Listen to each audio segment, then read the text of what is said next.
Yes, and we're on. This is our recording for this week with Steve Struggle and myself, Dr. Abrahim, on Here and Now.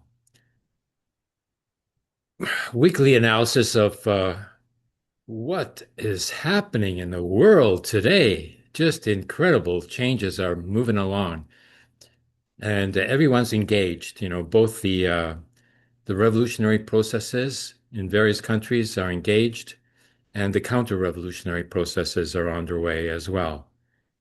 So let's start off with Steve's report here. And we need to know what's happening in Venezuela, Steve. Well, Is it true? thank you for allowing me to share this information with you.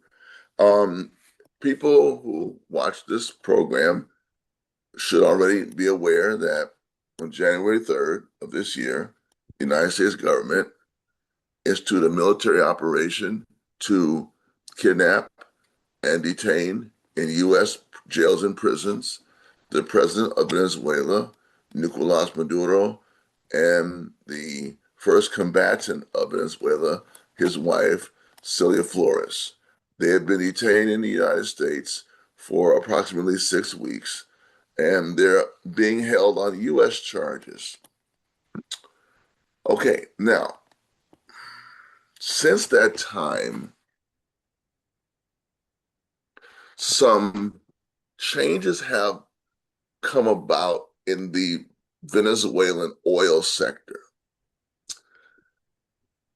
The proceeds from oil is what has been used to promote social programs to make more equal the lives of Venezuelans, workers, and the poor. That has been the essential emphasis of what is called the Bolivarian Revolution, started by Hugo Chavez in the late 90s and extended by Nicolas Maduro in the 2000s, 20s. The United States has implemented a number of over,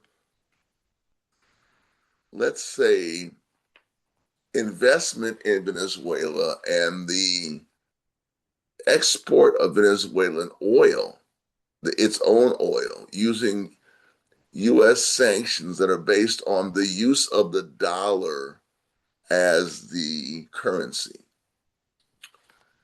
And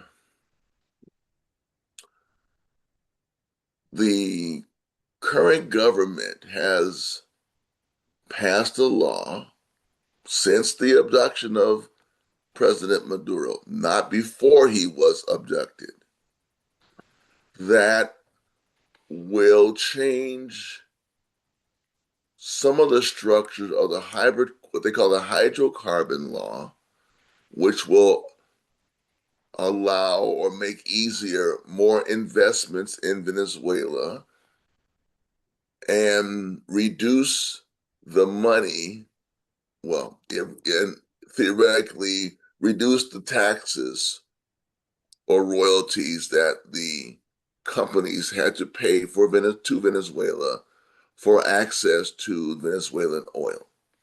Okay. So most people don't know what that means because they go to work, they got a job, they go home, and that's all, that's our lives. So what this means is that when a U.S. corporation wants to do business overseas or in another country, there are licenses that the U.S. has to give you to do this. Okay. And the Venezuelan law, the change in the hydrocarbon law, will make the proceeds from the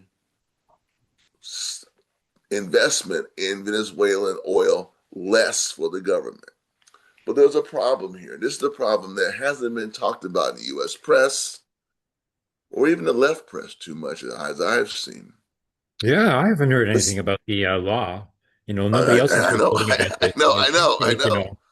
Yeah. You digging this up. So yeah, and we're gonna have to do another longer show on this because I do want to go into a little more detail. I think it's very important to understand how oppression works when it's not always by the gun. Even though the attack on Venezuela was Mm. by the gun, also Mm. they're using financial means. Yeah. Okay, so here's what happens. A company, Venezuela, a company gives Venezuela money through the hydrocarbons law from the production extraction of oil from the oil fields. But the money is not going to go to Venezuela. It's going to go some banks over some banks. Those banks in Qatar, I think, is going to hold the money. Wow. And that's where and this is where the USA will then determine what Venezuela gets of the money that the companies are paying it in royalties. The royalties are not, as I understand it, and I could be wrong here, and that's why we need to do a little more study. The money does not go directly to Venezuela because it's U.S. money. Now, listen to that again. It's U.S. money. So this is U.S. money. It goes to certain banks that handle U.S. money in trade. Hmm. And the banks have to make sure that the money is legally, there's no sanctions on the money, which there are. There are no restrictions on who gets the money, which there are.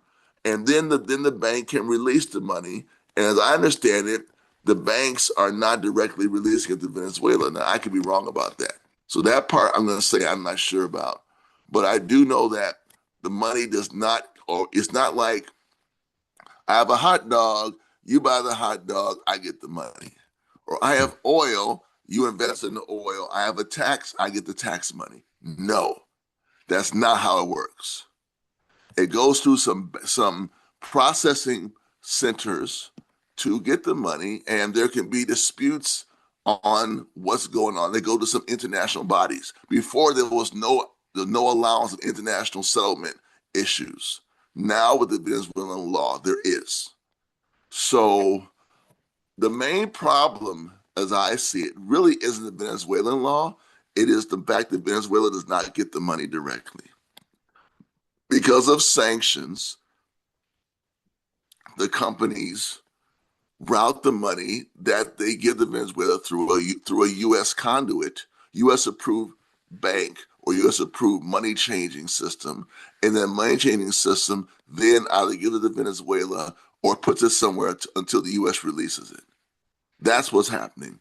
I could be a little off on some of that, but I think I have the thumbnail sketch correct. So this is Hmm. what's going on, everybody. This is Hmm. ridiculous.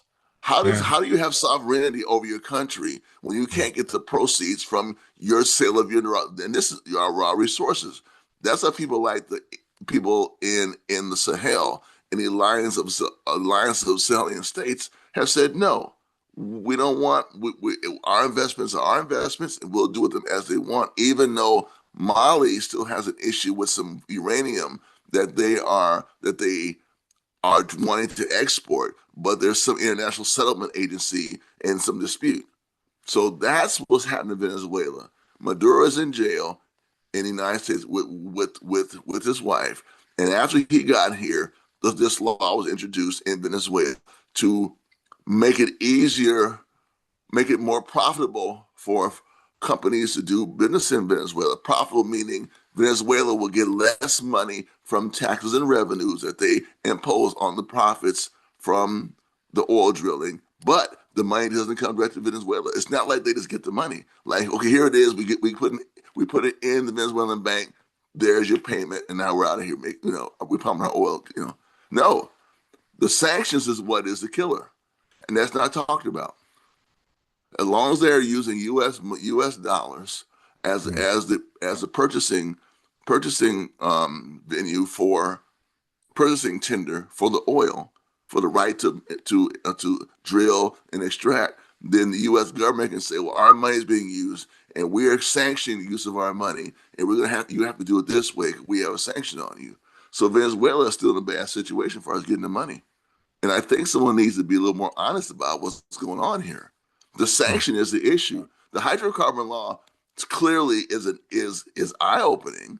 This is being done to attract investors. As I understand it, that's being done to attract oil companies. But the money that they will get does not come directly to them. It does not. They at this point, that's determined by the United States, Hmm. which is ridiculous. So again, my reading can be wrong. I'm gonna do more reading, make sure I get it correct, and I'll probably consult some experts in the field also to make sure next time I report on this is accurate. But I know this part is right.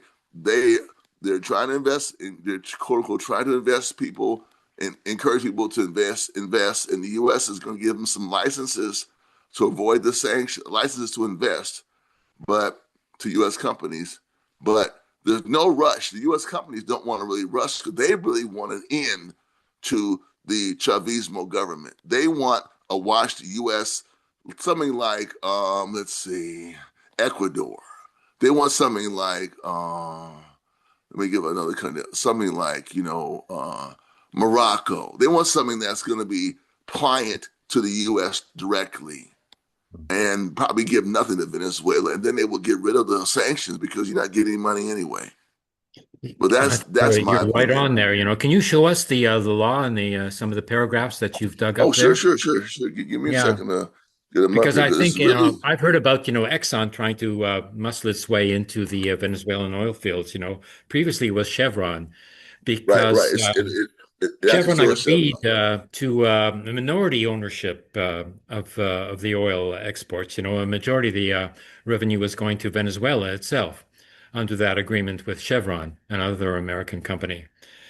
Now, Exxon is muscling its way in and wants to have a majority control over the oil revenue that it's extracting from another country, But now, Venezuela is, one can say, financially occupied and Yes. dominated by not only the military imposition, the removal of the president, the subjugation of the government itself to American interests, and uh, also it's subjugated, in technology as well, because the oil refineries in Venezuela are non-functional.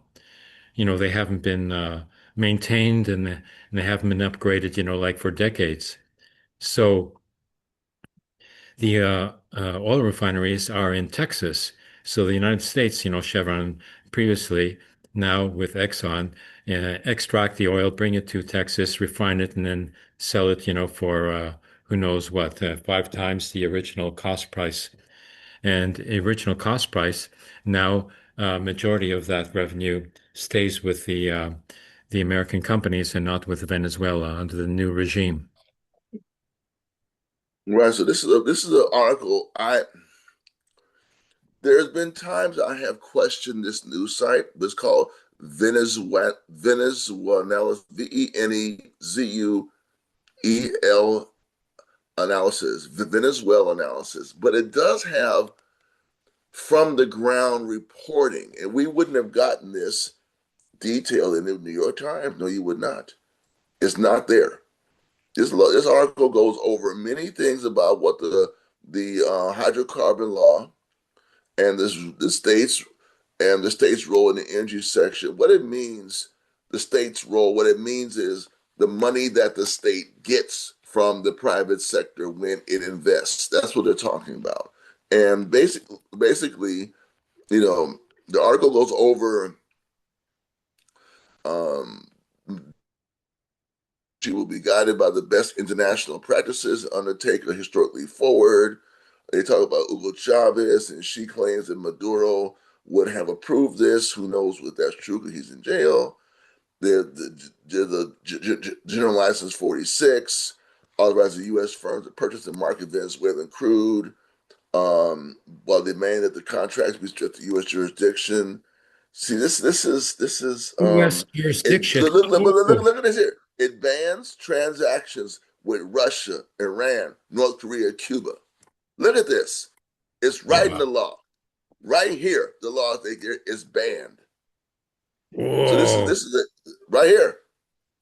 I'm showing it to you so you see it. You do not see this in the U.S. press. No, you don't. Okay. And it forbids anybody Um, else from coming in to buy the oil in it's Venezuela. China is essentially, forbidden. right, Yeah. right. So this is a law. Why would you pass such a law unless the United States told you to pass such a law? You cannot say that. No, you cannot say Nicolas Maduro would have approved this. No, No. he was meeting with China the day he was abducted. I'm sorry, I can't comment on what's happening in Venezuela, but clearly the current president, the former president of Venezuela, because now there's an acting president, so there has to be a former president, would not have approved, would not have, he would have fought against this. Yeah. And that's why he was kidnapped. That's my opinion Yeah. based on what I see here. And this is what the law says. I'm showing it to you. Hmm. Also, as U.S. firm, it bars transactions with companies from Russia, Iran, North Korea, or Cuba. Concerning China, it only blocks dealings with Venezuelan joint ventures. And mostly the joint ventures, by the way. Hmm. Okay. Here, then it says it mandates that, excuse me, I'm sorry, that it mandates that payments to blocked agents, including the government, be made to U.S. foreign the government deposit funds or another account defined by the U.S. Treasury Department. So U.S. Treasury is telling Venezuela where to put their money. Come on. Come on. Okay. What else am I saying? Yeah, this is, yeah, I think that's it. These are key things to know. Mm. This to me is a key thing. You how this is astounding.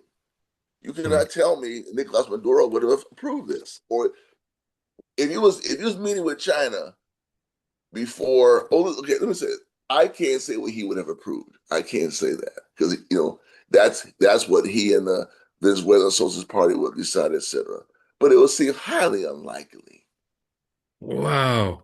I'm reading this economist, Francisco Rodriguez, pointed out that the sanctions waiver does not explicitly allow for production or investment, and that companies would require an additional license before signing Right? contracts with Venezuelan authorities. Oh, that means, And the license uh, comes from the United States.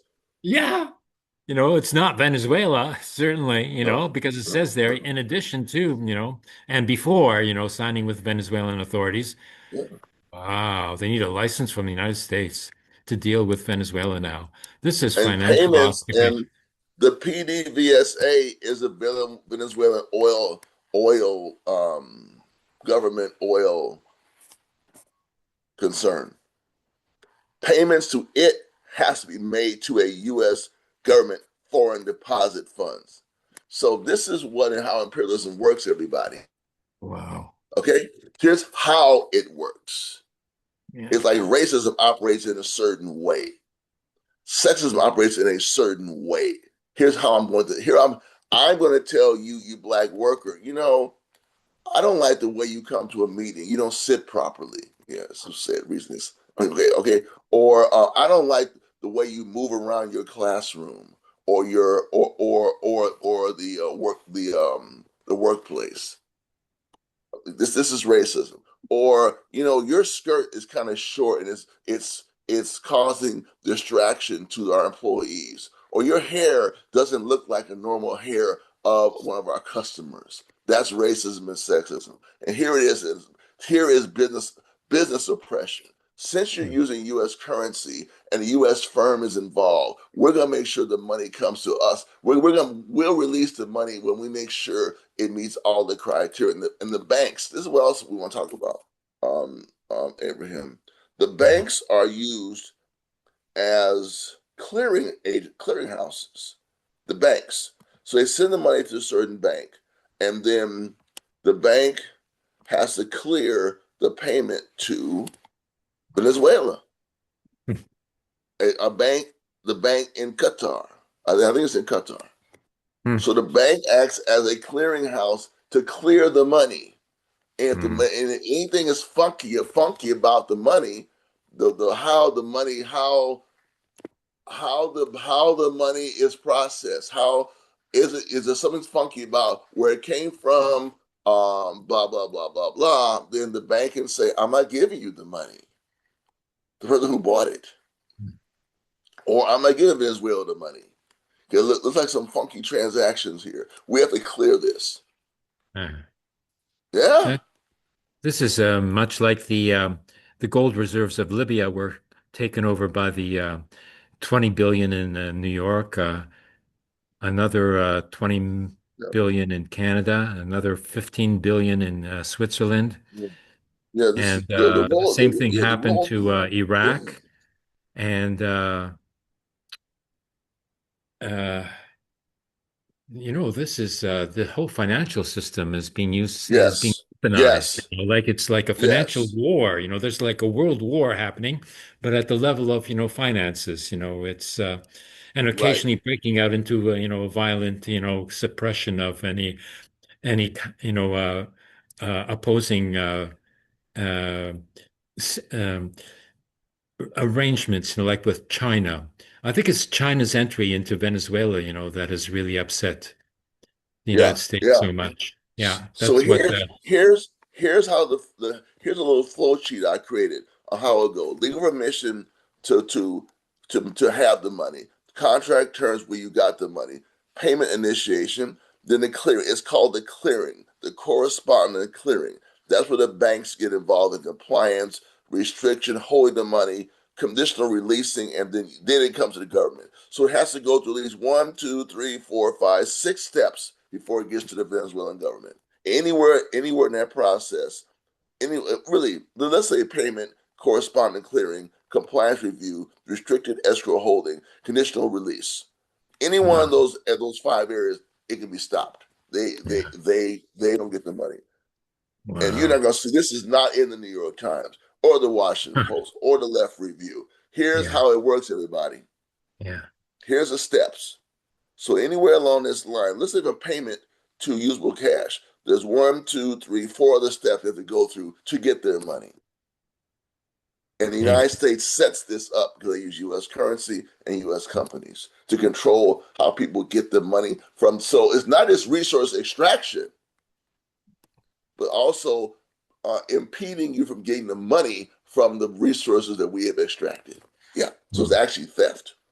mhm. So this enables the United States to prevent Venezuela from changing this relationship.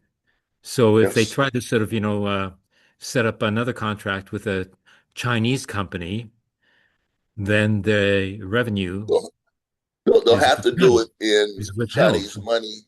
They'll have to do it in Chinese money, and this is where BRICS could come in though. Yeah. If they had contracts through another clearing agency for the money, the U.S. could be out of the picture totally. It probably wouldn't be a U.S. company doing it, but if I have and if you see what I'm saying, if as I understand it, again, my understanding could be flawed or maybe not totally correct. If BRICS or some other agency can say you can transfer your payments through us using Ruan or Bolivaran money, whatever, and just avoid the whole U.S. system. That's what they have to do, and that's Yeah. also a chart I have here. I did some game theory, and they basically were saying that that is an option that might take longer for Venezuela to get their money, but that's an option to use other currency and other correspondent clearing systems to get the money. You have an alternative flow chart there? Yeah, let me see if I can find it here. Hold on a That's second. this is, that's why, the standardization of an international currency as the American dollar is crucial to maintaining, the American hegemony in the world. Right, And that's that's why it. BRICS is so important. And although BRICS has prepared, alternative currency and alternative, bank Right. transfer mechanisms other than SWIFT, China's already set up an alternative bank transfer system that could be used. That's set up already. And I guess this is why Libya was put down because Gaddafi was preparing an alternative African currency based upon a gold standard. And soon after that, Gaddafi was disappeared. Yeah, he would disappear very quickly. Yeah. Okay, so here. Let me just show you this chart I did. Okay, so here's a chart. This is what they call a risk matrix chart. I got it here. Let's see if I can get it on here. Let's see if I can get it here. Yeah, I got it. Good. All right. So here's a risk matrix chart, and it shows um, how different possible ways this all can work. And the one we were talking about here, this is the scenarios. In this scenario, what would happen, or the probability of it happening now, based on what's going on here. And here's where we are now. You have controlled re-engagement and restricted access to the money. Access to the money is called liquidity. That's what that word means. Access to money.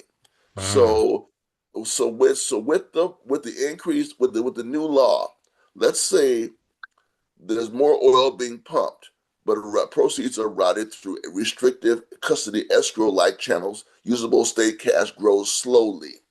There's more cash, but it's not directly cut in. That the way it's set up now, that's what's gonna happen. Hmm. Okay, there's gonna be the probability is high, the impact's gonna be high, and the licensing constraints, bank de-risking, U.S. clearance. It has to go through U.S. dollar clearance. So longer settlement times, more restricted account use, stable exports, possible but weak financial liquidity. Venezuela gets very little money in this process. So this is some other options. But the one I talked about earlier was here non-U.S. settlement. Okay, Hmm. if if Venezuela and partners shift to non-U.S. dollars and alternative banks, improving the money that they'll get. The way it's set up now, they say that's not going to happen right now because not the structure isn't set up. But it increasing regional bilateral payment systems, state-to-state agreements. That's what I'm talking about. That's how they can get out of this. They have to do something like this, which Yeah. would increase non-U.S. dollars, reduce the use of the dollars, and growth in alternative clearing systems. That's where BRICS other things come in, right there. So that's how it could work. Yeah. Even with the current investment, no one can stop a company from investing in Venezuela. No, the U.S. can't stop that. But if you're using dollars to in your transaction, they can say, "Well, we have an imposition of use of our money." So this, to me, number five is the way to go. If they're Yeah. really trying to be Bolivarian, you got to get out of this system. To say this is good, no, this is not good what they're in, and it's not Hmm. their fault they're in it. But you can, I would argue, if you want sovereignty, you have to look for other out because how can you have an industry where someone else determines what money you get Hmm. from the extraction of your raw materials. It's your raw materials, and you Yeah. cannot control when you get your money. Oh, no, no, no, no, no. We can't have any of that. Yeah. So But Venezuela is not part of BRICS.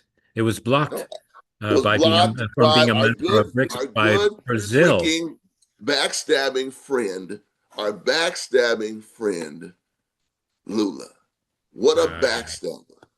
Come mm, on, come on. Who is Lula serving? yeah. Come on now. Who is Lula serving? I'm not saying this would have been over if they would have been in BRICS, but at least one foot would have been in the door. Okay, so anyways, just here's some game. And what game theory? We'll go over this some more, but this is Val because this is an interesting thing we did here. But the point Mm, is that Venezuela is in a bad situation. It's been a bad situation for a long time with the economic sanctions. mm, But the key was seizing Maduro. He clearly represented somebody that the U.S. and potentially Venezuelan right wingers wanted to get rid of to get more investment in the country. But the stupidity of that view is, did you get an agreement on the sanctions? If you're going to backstab or be a fifth column, What about the sanctions? Of course, the sanctions are still there. They've Mm. gone nowhere. They set Oh, up worse sanctions because now we take the profits from. We'll make sure we will monitor how you get your money. Come on, man. yeah. The United Uh-huh. States sucks. U.S. Yeah. imperialism is not just a vulture and a Mm. gold digger, but they believe in strangling the life of a country. Mhm. It's no So good. President Maduro has been removed. He would have been opposing this new Of contractual course. arrangement with the United States Oh, for sure. I mean, to say you can't sell oil to Iran, North Korea, China. I mean, what? Uh, Russia, Cuba? Yeah. What? That's in the law. Uh, That is not a, how is that good? A good law? yeah. How But I is hear that that good? Scheinbaum, the prime minister or the president of Mexico, is helping out Cuba with food aid, but Right? Not not oil. with oil. Yeah, Mexico is holding back on defying the United States, to that extent. But they are helping out on a humanitarian basis, which they figure they can get away with without being subject to reprisals from the United States. Yep. Yeah. So I hope Scheinbaum, that beginning. Scheinbaum has two ancestors, two relatives, who were part of the initial force of Castro that went into Cuba and carried out the revolution there. Two of her relatives were part of that brigade there. Incredible. But she seems to be holding back on that revolutionary Oh, she, potential in Mexico. well, she is. I mean, she Yeah. at this point. I mean, at this point, okay. All I can say is I don't have a country to run. I don't have a military to, arm.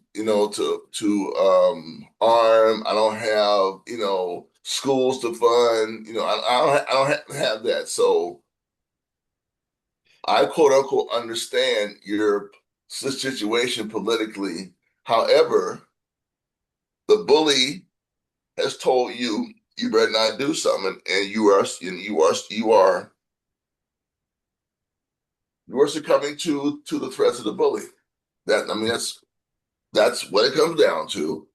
Mm. And how much is your sovereignty worth to you, or how much do you really value and hold dear the independence of Mexico, which is what they all talk about. And I'm not dissing what they talk about. They talk about the independence of Mexico, and every boy must be a soldier. That's part of the national anthem.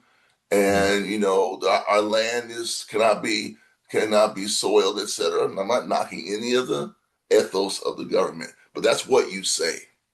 So since you say that, how does this behavior match? Or are you just overmatching? You just can't do nothing.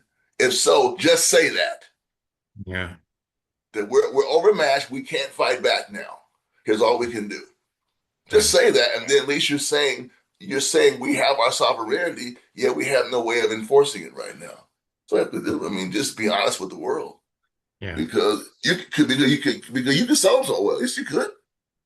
Are you willing to accept the consequences? And apparently, no. Not Hmm. right now. You're not, because the oil could be sold. Now, the U.S. might try and seize the oil, but how would they know if you just put it on the boat and just take off?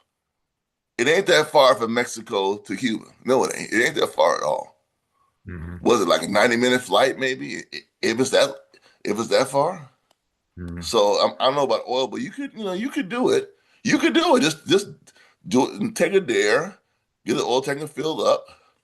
Fly it under some other false flag and get it over there. You could Hmm. do it. If you really wanted to do it, you could, at least one time you could try it. And Yeah. then go to the United Nations and make a speech saying U.S. has no right, and do the transaction not in U.S. currency.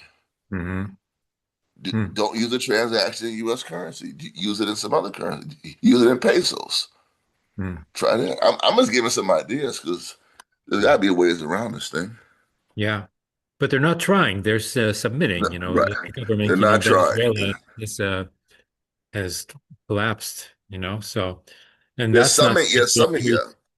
Yeah, they're not going to increase their popular support by doing so. So they could be overturned, by any opposition that says that they're willing to play the game with the United States and get the best deal possible, and they can convince the population to vote for them on that basis alone. This is very Well, this I is would very I would problematic. call on the real Mexican revolutionists to consider that option because right Yeah, now, I mean, at least, and maybe some are. What's one of the things that I've noticed about the Mexico-U.S. international connections, and I'm not dissing. I just we don't know a lot about the opposite, the left forces, the revolutionary forces, the real patriot forces in Mexico. These I don't mhm. know a lot about them. Do you? No, no, I Yeah, haven't we don't heard really anything know. about it. We don't know. Yeah, We don't know. And there, yeah, it just bothers me that it seems to be so difficult to get information. It shouldn't be. We have mm, the internet. You have people from Mexico going all over the world. They're in the United States. They're in Europe. They're in South America. They're in Canada. I mean, we should know more, but we don't. So we'll have to find out more. yeah, That's all. So I hope this is of some help to our viewers to understand about the new law. And we showed you the law. We yeah, showed you aspects of the law. And next week, I could do more analysis of some of the criticism of the law from the Venezuelan nationalist perspective. There's some commentaries I'd like to share in our next show. Okay. yes. I'd like to draw the parallel here, with Libya, because in the same way that Maduro has been removed in order to facilitate this financial occupation of Venezuela, same thing happened in Libya, not only with the uh, Gaddafi, Muammar Gaddafi, when he was assassinated. Uh, at the same time, that he was planning to establish a unified African currency and the African Union unification of the continent, with a financial mechanism, uh, with a currency based upon its reserve of gold, a gold-based currency, which is much more stable than the American dollar, which is based upon nothing. So, Gaddafi was removed at that time, and I have some illustrations, from that period to show you as well. But this week, the same thing happened again because it was possible for Saif al-Islam al-Gaddafi, the son of Gaddafi, to become the president of Libya in a resurgence of the Jamahiriya, of the revolutionary potential of Libya. But he was the popular choice for presidency, in the preparations for the elections that were supposed to have taken place. But the elections were canceled. Uh, guess by whom? Somehow, somewhere, that happened. And this week, unfortunately, Saif al-Islam al-Gaddafi was assassinated as well because he was on his way back to become the president of Libya. And the CIA, the military intelligence six of the United Kingdom and France probably moved in there, to do a joint operation and got rid of Saif al-Islam al-Gaddafi in the same way that his father was removed because of the revolutionary potential on the financial scale. Just, Gaddafi himself, he tried to sort of make an accommodation with the United States. He even sort of handed over all the equipment that was being used for nuclear enrichment Oh boy, in Libya. was that ever a Handed mistake? over Was that all the ever a mistake? equipment, as a Uh, show of good faith, that oh Libya no, didn't have any hostile no, intentions, etc. They got no. smashed anyway. It's No, there's we no you way to know negotiate, with imperialism. Imperialism couldn't care less, for any good faith negotiations. It doesn't work. well, I think that this is where the humanity of the freedom fighter sometimes this is where the humanity of the freedom fighter gets in the way of clear thinking when you're dealing with the enemy. We can show compassion to the oppressed, to the worker, to the peasant, to the woman, to the disabled, to the imprisoned. because those are the ones that are feeling the lash of the whip of the oppressor. But we have to be careful when we're dealing with the enemy. Compassion to the enemy is not smart because they're your enemy. I understand we have that problem because we're humans. We're humanists.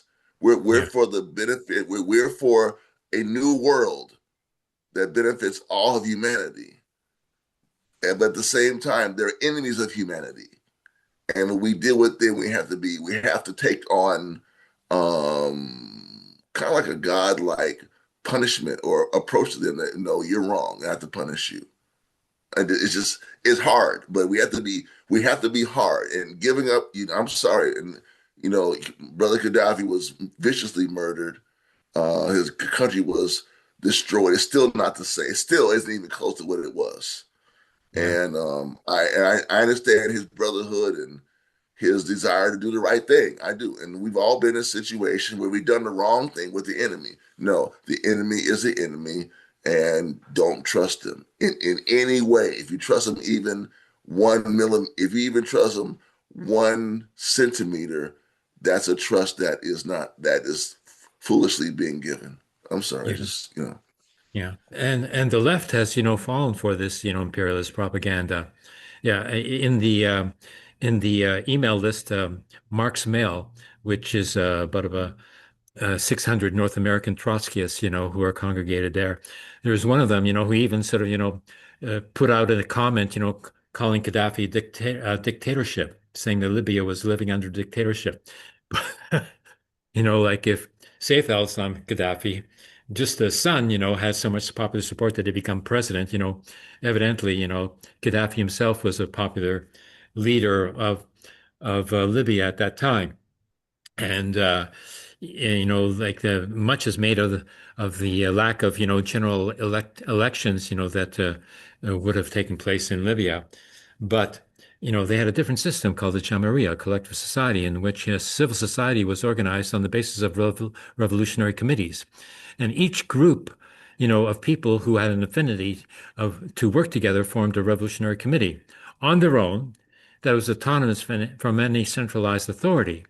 So it was a decentralized, political administration that would advise the government and would take initiatives on its own. Is the Revolutionary Committee movement, but it's not known. Not even the left knows that there was such a movement. It was not a party with, a dictated program with one leader. No, Gaddafi wasn't, a dictator. It was, a movement called the Jamaria in Arabic, meaning collective society, with all these revolutionary committees running around, doing stuff. And that's not mentioned, not by the left and not by the reactionaries either. And the left, like is so reactionary when it comes, to these, areas of thought that I'm so disappointed in the Occidental, world's leftist tendencies, which have made so many errors, and in particular the Comintern, which was used as an instrument, to back up the bureaucracy in the Soviet Union at the time, and not for the purpose of international revolutionary movements. All the communist parties and all their members, making excuses, for the failures of, a centralized authority of that time was, one of the impediments, to the international revolutionary movement. Now that impediment doesn't exist anymore. But the Soviet Union was also backing up all the ex-colonies, to prevent, them from being recolonized, by imperialism. Now that impediment doesn't exist, in spite of the fact that it had its reactionary attributes. So we're into revolutionary struggles, but easily suppressed by the United States at this time. And what we need is a collective revolutionary struggles, not divided into various countries, but together in a BRICS formation, in a international revolutionary movement is what we need, to back up each revolution so it doesn't get isolated one from the other. Right. Right. That's exactly right. You need some kind of confederation of these nations. Yeah, If there's nothing like that, you're gonna get picked off. You're gonna yeah, get picked off. At least the weaker ones will get picked off. yeah, Okay. So that's why, in my view, North Korea was very keen to sign a mutual defense pact with Russia and put Hmm. its soldiers on the line in Ukraine. Okay, Yeah. we've done our part. Now it's your part, brother. Okay, and Yeah. what's what they did? Look, they knew. Okay, we can get this right now. We're not in a good position. We want to be independent. But we got to make some alliances, which and then some other alliances. We talk about other alliances can be made, Yeah. economic alliances, cultural alliances. That it becomes one collective whole. That's what you got to have. If not, you'll get picked off, man. You're gonna get Yeah. picked off, man. Yeah. That's what they And the do. reason why North Korea wasn't picked off, was because it was backed by China. In the initial civil war in Korea in the Right, 50s. right, right. They were, They had backup, yeah. and it seems at least militarily in Venezuela, the backup they had wasn't sufficient, at least Yeah. militarily, to come in Yeah. like that. Okay, that's all I'm saying. You know, Yeah. but the Yeah. but the oil the oil but the hydrocarbons law, you cannot sell to Iran. Who would write such a law? Who you can't sell to? Oh, Yeah. come Yeah. on, come on. I'm Yeah. sorry. I mean, I'm sorry. I mean, you're stabbing those countries in the back. Yeah. And the United States controls how you get your money through the settlement system. Oh no. More Yeah. power to the alliance of Sahel states right now. More power to North Korea. More power to countries that at least trying to get out of the system here. Because it is definitely a death grip system that's not Yeah. serving humanity. Yeah. We deserve a better way to live. Yes, we Well, do. China could have backed up Venezuela more so. China could have had a military base, in Venezuela, to prevent, the occupation. But China doesn't do that sort of thing. China's not into international revolution, although China does help out the countries in its periphery because they don't want, to be surrounded. Okay, so they're going to back up, the country like North Korea, because if United States, had a military base, in that territory, it would be right on the border with China, and China's not going to allow that. Okay, so they back up North Korea. So they're backing up North Korea, for the sake of its own security, but not for the sake of the international revolution. That's the limitations of the Chinese government at this time. So, that's a criticism that can be made of China in that way. But here I have the some of the products, the some of the cultural expressions of the Libyan Revolution, Jamaria. Here is some stamps with Gaddafi plastered all over the place. He loved having his photo all over the place. In the hotel that we stayed at, the Hilton Hotel, formerly Hilton Hotel that was nationalized, had, the big H, in the bottom of the swimming pool and all that. But as you go in there, on the wall in the foyer, is this huge portrait of Gaddafi. So he was, into himself as an individual to an extent that exceeded the Libyan revolution. I think, he could have, been more international and less, egotistical about it all. That was one of his failings. And he used to make bombastic speeches that were used, in propaganda, claiming that he was going to carry out a genocide of the Libyan people themselves. But that never happened. So, it was a false flag accusation, slander that was made against Gaddafi that was used to destroy him. And there was also a false accusation made against Libya I was there, at the conference, International Solidarity Conference um, uh, it was 98, I think it was. And I had invited a delegation from Canada and Quebec. I was the organizer here. And when we came there, we had a journalist from Ottawa who was of German family origin. And when there was a scandal that erupted because of some fascists that were invited from Argentina, and the whole conference collapsed, and there was a big debate about expelling them. And we did. We took over the conference in direct democracy. We debated whether or not to expel the fascists there, and we finally decided to do so. And Libya actually accepted our decision and removed those fascists from the conference, even though they were invited by some Libyan operative, in Argentina. So Oh, Libya was a Jamaria, and we carried out, the direct democracy in place there at the conference, at an international conference. So it wasn't a dictatorship. We were able to take control of the conference. And in fact, the Black Panthers who were there at the conference, made sure that they were expelled. Otherwise, there would have been an alternative procedure to have been followed at that point. But Libya went along with the conference decision.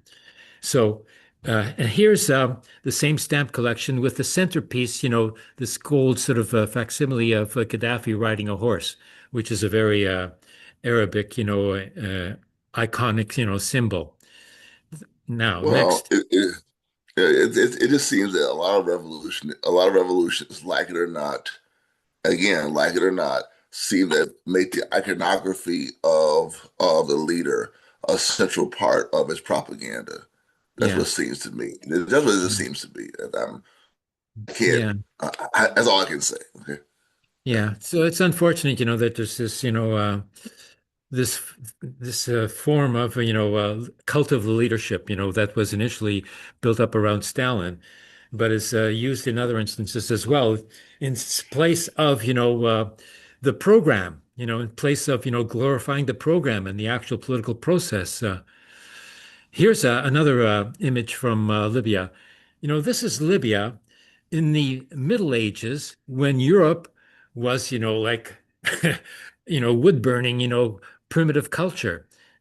And here's the Orient. And here's Libya. This is civilization, the origin of civilization. And yet Europe comes along and says that it's superior and takes over everything that it Oh, can. Europe, man, Europe can take a hike. I mean, that's there. I Yeah, mean that whole Eurocentric center of the world needs to kind of go. It needs to go somewhere. I'm sorry. It's yeah. just ridiculous. Yeah, It's just even ridiculous. the Greek philosophical culture was not preserved by Europe. Europe had no sort of like knowledge or affinity to Greece. Greece was part of the Orient, and the Oriental culture of Greece, in terms of political philosophy, was preserved by the Orient and brought back into Europe, by the Jewish population that maintained its connection, with the Orient, and that's how Aristotle came to be known in Europe. Otherwise, Europe couldn't care less. Okay, oh yeah, here's a nice, a better view of the stamp collection, and you can see the figure in the center there.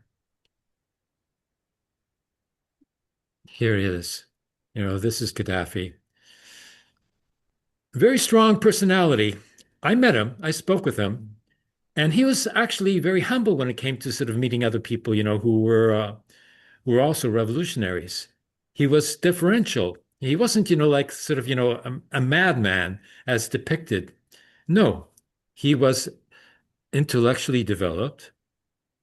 He was respectful of others in the revolutionary movement, and he sought to uh, project the Libyan Jamahiri revolution throughout Africa on behalf of the unity and the independence of Africa. And he was also into international revolution, which is why I was invited to Libya in 1973 to speak about the Jewish anti-Zionist perspective, which was unknown at the time. And the Jewish anti-Zionist perspective was picked up by Saif al-Islam Gaddafi, who worked on the project of the White Book, which is an alternative to the British White Book, which was the colonial occupation of Palestine. And he was projecting how the Palestinians and the Israelis could find an accommodation with one another in a binational society. And this was put forward, with research, by Gaddafi and his son in that work, which followed through on the initiative that I had brought there. I had to get through the embargo on travel to Libya at the time. I had to go from Rome to Tunisia, Carthage, from Carthage to another plane to propeller plane, old plane, but it still worked, to Jerba, where there's a Jewish community still, and a synagogue that is protected by the government. And there I took a taxi to the border, and I had to wait there to announce, that I had made it, to the border at least of Libya. And the police, came from Tripoli, picked me up, and brought me back to Tripoli to the conference. That's how I was Wow. able to break through the Wow. embargo to get into Wow. Libya 73. Yeah. Wow. I hope everybody followed those steps there. You really Yeah. wanted to go to that conference. You Oh, had yeah. if you didn't want to go, you wouldn't have gotten there. No No, way. yeah, no, I have to get there, because, this is a tremendous opportunity to present, the Jewish anti-Zionist position. And it was very well respected and accepted and adopted and propagated, and embellished by, the White Book work as well. And that's what's called Israetin. The concept, of Israel and Palestine together, it was given the title of Israetin. And some of the leftists, tried to ridicule this. At the conference in London that was established by the One State Group, they didn't want to allow a Libyan delegation to come in the first place. They would Why? forbid it. Because Why? they wanted to be the leaders, of the one state group. The leaders, wanted to maintain their leadership. And they didn't want to have anybody else, who could be a leader, like of that thought process. So I invited the Libyans onto my personal delegation, and they couldn't, forbid me from coming because, I was, one of the first Jewish anti-Zionists in the world. And so they had to allow Libyan delegation to come in, and we handed out the white book, to the other delegates. And when I asked Gata Karma, you know, if she could conceive, of a binational composition of a unified, Palestine in the one state group, but binational, and she said no, she refused, and in a very sort of, haughty manner as well. So, like Libya had this contribution to make, but the leftists refused to accept the contribution that Libya had created, you know, on its own. Uh, very, very bad, like Well, so you have to go sectarian. with what you can get, man. Obviously, those Yeah, weren't people to work with, and we got to make new alliances. That's what we have yeah, to do. yeah, yeah. And also a lot of the ex-CPers, went into the one state group, before the CP, was pro-Zionist. They were talking about, maybe they were talking about two-state solution, but they were talking about preserving the Zionist state in the first place as such. And Oh those man, ex-CPers are into the one state group, and they're supporting the idea of a unified democratic state. They're into sort of liberal democracy. These ex-CPers. And what's wrong with that? The problem is, that how would the Palestinian refugees, get back to Palestine if it was, some sort of, like arrangement of that sort, in which the Zionists, would have practically majoritarian control over any sort of legislative process because they would have the means to do so. So, they would certainly oppose any right of return of the Palestinian refugees. So one state group, like is not sufficient. It is not, the way to go because it doesn't accomplish, Palestinian liberation.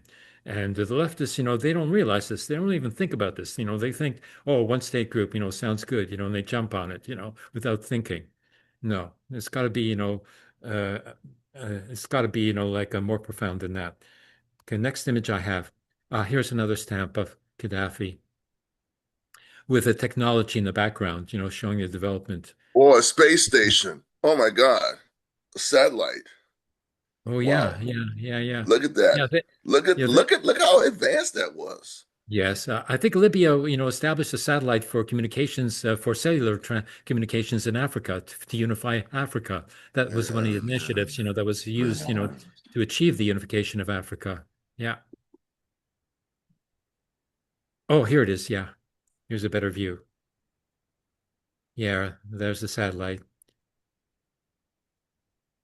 and all the other technological advances achieved by Libya.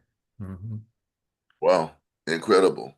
Yeah, Incredible. And that's why it was vilified in such a way, because whenever your enemy wants to vilify you, they take the great work that you do and they demonize it because it's yeah, work that they can't do.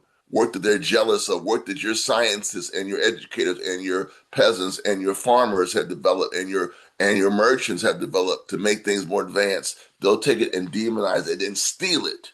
They'll steal it later and make you think that make it look like history you did nothing. Yep, that's what they do. Yeah. Yep, that's it. Yep. Oh, Libya. I love Libya. You know, one of the things that I was negotiating with Libya, at the in the latter period, just before Gaddafi was assassinated, was there's this group of the Jewish anti-Zionists, who were Orthodox, very Orthodox, and they were being harassed and persecuted, and their children were being taken away from them because they wanted to turn them into Zionists. And so this group called Left Tahor left Quebec and went to Ontario to try to escape from the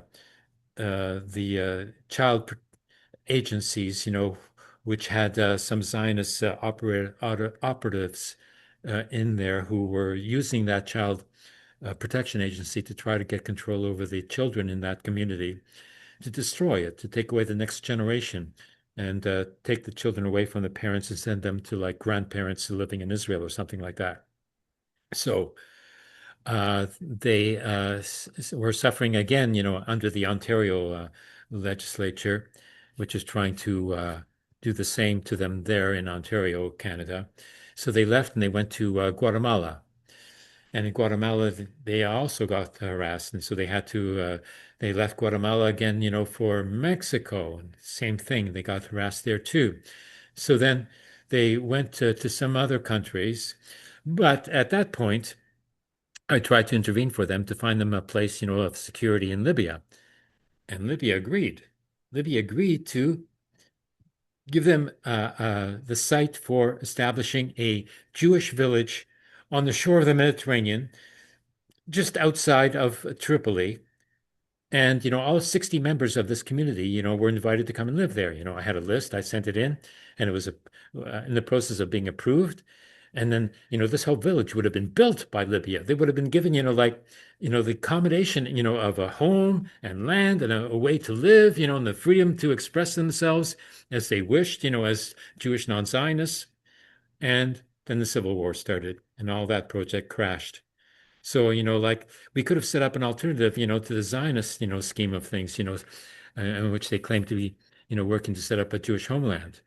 And when actually, they're setting up, a colony sponsored by, some imperial power for which they would become the agents of and seeking, power for itself and on behalf of the imperial power at the same time. I had this alternative set up with Libya, and there could have been, this Jewish village which could have been expanded and which could have been the basis for other Jewish people to go and live there if they wished as an alternative to Zionism, so that the Jewish Arabs living in Israel under discrimination under Zionist Ashkenazi apartheid, because the white Zionists from Europe, well, more white, were treating the Jewish Arabs as a lower working class, as cheap labor, not as cheap as the Palestinians, but nonetheless cheap labor, and certainly not in the administration, which was reserved, for the Ashkenazim from Europe. So, those Jewish Arabs, who were being uh, manipulated, in the Zionist project, they could have found, like a home in Libya. That would have been exemplary. But no, all that was destroyed as well. Wow. Okay. Yeah, Wow. Well, you know what? This history that you're sharing, Abraham, is so impressive, and it shows us that the desire to have a better world where you have respect for humanity, respect for culture, respect for the needs of the development of technology, is possible. And it was done. It was done. What you show me, the reason we should really embrace the Gaddafi era in Libya. We should yeah, embrace it as something that was progressive and good. Because look at the images you have here. That just didn't come from somebody sitting at a desk. That came from active work and having a vision for a future. Thank you yeah, for sharing that. It's very yeah, important. yeah, yeah. Because once it's been achieved, it becomes an example, a precedent, a historical precedent. And so it could Right. be looked forward to, as an example of how it was done and how it could be done again. So, this Right. would, How it could be done again. Exactly. yeah, so Yeah, this, would exactly. help to convince people that they should, make the effort to do so, because the reason why there's, a lack of a revolutionary achievements is because people don't believe it's possible. They think they have to accommodate themselves to whatever is, Yeah. on the ground, and the here and now. But the here and now, like includes, the preparations for a revolutionary transformation, if people believe it's possible. If they don't believe it's Yeah. possible, they don't do it. It's as simple as that. Right. No, it's just as simple as that. You're right. You're exactly right. If they don't believe it's possible or don't believe that the potential exists, Yeah, then they're not going to try.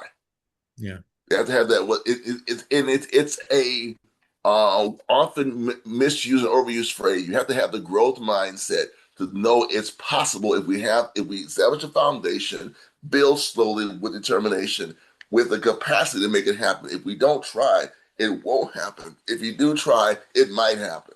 You have a yeah, better chance of success if you make the effort than if you don't make the effort. If you don't make the yeah, effort, there won't be success. No, that's right. Thank you. yeah, yeah. When you're out in a demonstration, with 10,000, 20,000, 100,000 other people, then you get the feeling, then you get the sort of, the image of the potential of a revolutionary transformation because you Yes, agree with everybody yes, else and you can see yes. everybody else, like agrees with you. You agree with everybody else, you've got the collective consciousness there and you say, wow, we are powerful. We can do whatever we want. This is where democracy lives, in the street, amongst the people. And then, you get the feeling, that feeling, of revolutionary transformation, and then it could work. That's why these mobilizations are the pre-revolutionary conditions, required to convince people of their potential to achieve the revolutionary transformation. In the United States, it's happening now, like when you have, No King's Day, another No King's Day, and you have 7 million people out in the street and everybody knows it. And then the counter-revolutionaries, MAGA people try to sort of, pull off some kind of a mobilization, and then they fail, and then the comparative, numbers, of people who watch the Super Bowl mid-game, whatever it's called, like presentation, that was very Hispanic. That, like was much bigger phenomena than the alternative, MAGA sort of entertainment, at the time. And, that determines, the revolutionary potential. But if the people don't pick up that potential and use it, then they will be suppressed, because that potential exists. And therefore, the counter-revolutionaries have to suppress it and destroy it in order to preserve their own power, because they know that their power is waning, that they're going to lose it all, if they allow the revolutionary movement to continue to grow. So they are into, like suppressing it. But can they get away with it? No. Look what's happened, in Minnesota, Minneapolis. ICE is retreating there. They've been pulled out. And if that can happen in one state, then any other state can do the same, right? And they can get rid of ICE in that way, piece by piece. Well, at least that's, like the way, like I look at things, and I always try to look at, things, the revolutionary potential in an optimistic manner, because I can feel it. I can feel, that this potential exists and can grow. But when it's not picked up and not uh, built, then it fails. Like, you have certain opportunities, certain times, the revolutionary potential increases. And then you have to jump on it and you have to sort of, make it work and you have to sort of, pass it on to other people in other countries. But when that's not done, then it will subside. It doesn't stay there. It doesn't revolutionary potential and consciousness doesn't sort of, exist as a material entity, that remains in place. It has to be nurtured, it has to be fed, otherwise it will, disappear. And that's what happened in Germany, with the rise of the Nazis, which tried to replace the workers' revolutionary movements and called themselves, socialists and the workers' movement. And they were there, in order to steal the revolutionary potential in the working class away from the socialist currents. and the socialist currents, both the communists and the socialists, were busy, fighting each other rather than fighting the Nazis. And so they both got, eliminated in Dachau, the first, concentration camp, death camp. Who was sent there, first of all? Communists, socialists, handicapped people, and then, Jewish people who formed a revolutionary base of opposition because of the alienation under anti-Semitism. And so they tended to support the revolutionary currents, more so than any other social formation. And so they were eliminated because they posed a revolutionary potential. And then they went and did the same thing in every other country that they occupied. And when they came both, and then what did the Soviet Union do? In the Ribbentrop-Molotov Pact, they gave half of Poland, to the Nazis and said, okay, you can occupy half of Poland and we'll occupy the other half of Poland, with no consideration whatsoever, for my Jewish families that were living there in Poland. They just, allowed the Nazis to come in there, So, all the Jewish people started to sort of try to find ways to escape, but most of the Jewish people were poor and they couldn't, like even go on a trip, within Poland, let alone, outside of Poland to some other country, that didn't necessarily accept them. So the revolutionary potential, was destroyed because of the mistakes, by the various, socialist and communist currents at the time. And such mistakes, have been repeated, like the lack of support for the Libyan Jamahiriya revolution in the West, in the Occidental West, that didn't sort of protest, the destruction of Libya, that didn't try to even stop it. In fact, there was a lot of support amongst the left for the imperialist, repression of the Libyan Jamahiriya. I can remember, like one of the leftists, former Trotskyist even, Ellie Kersner, who was a writer for the Now magazine, which was a takeoff from the Trotskyist movement, which became a popular publication, with 100,000 circulation and all that in Toronto, Ontario, Canada. So she was one of the invitees, that I brought to Tripoli as a journalist, as a political journalist. And when the German Canadian journalist committed suicide because he got so disenchanted with Libya because of the presence of the fascists from Argentina. He couldn't take, being part of a conference that included fascists because he was German. He was real German, and he was anti-Nazi because he knew, the scourge of what Nazism did to Germany.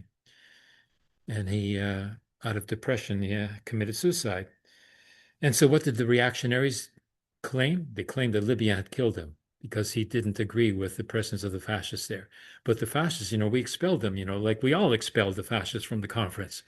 So, like if that was the case, with this particular journalist, how come Libya didn't, kill all the rest of us? Because they didn't disagree with us. They agreed with us that the fascists should be expelled, but they wanted to be polite about the invitees, because they were guests. And guests are treated, in Arabic countries, Muslim countries, with a great deal of respect, irrespective of any differences. But nonetheless, we got rid of them. But this one guy, I forget his name, he committed suicide. And Eli Kersner wrote up, reports saying that it was Libya that had killed him.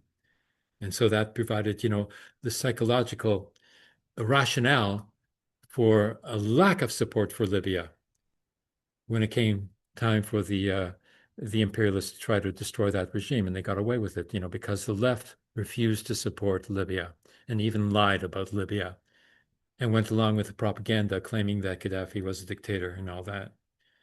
The left, is pitiful. The left is not a left. You know, I'm leaving.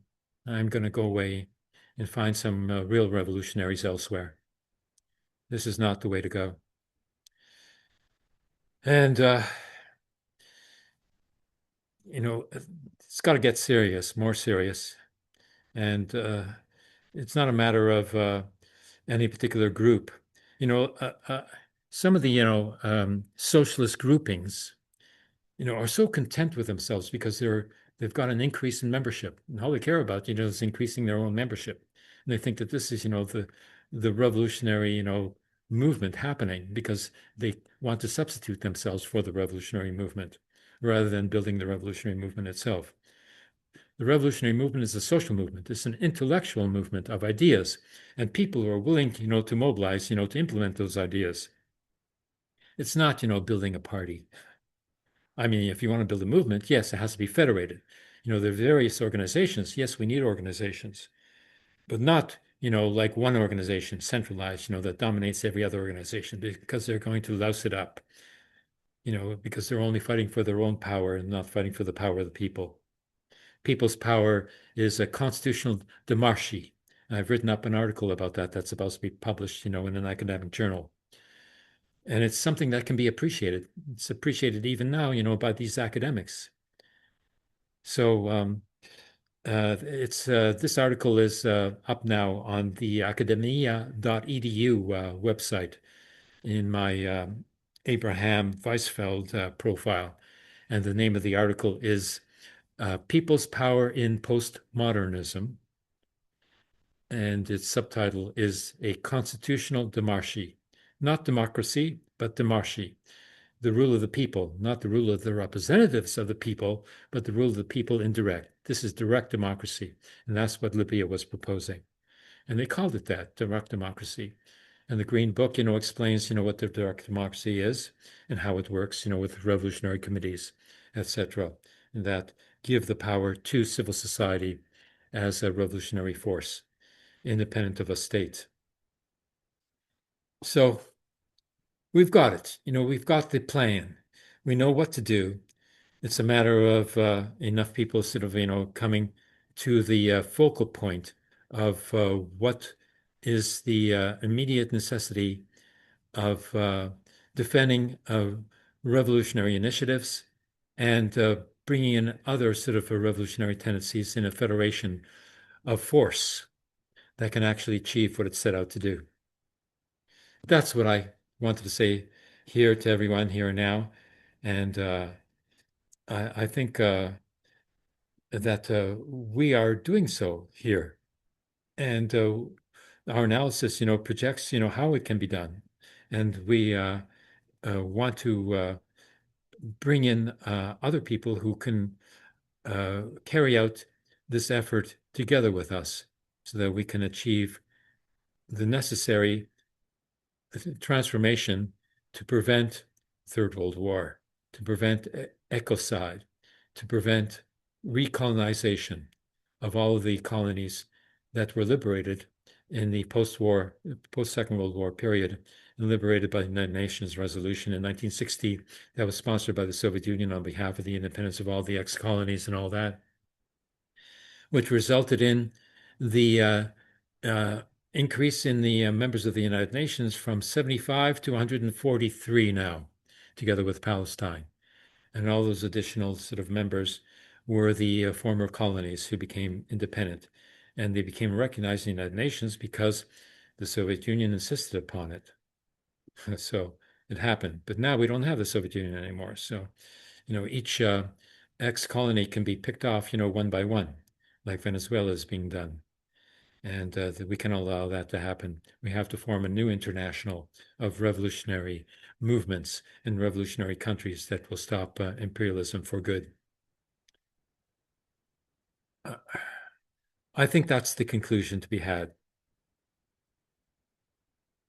And I think we can conclude on that point there.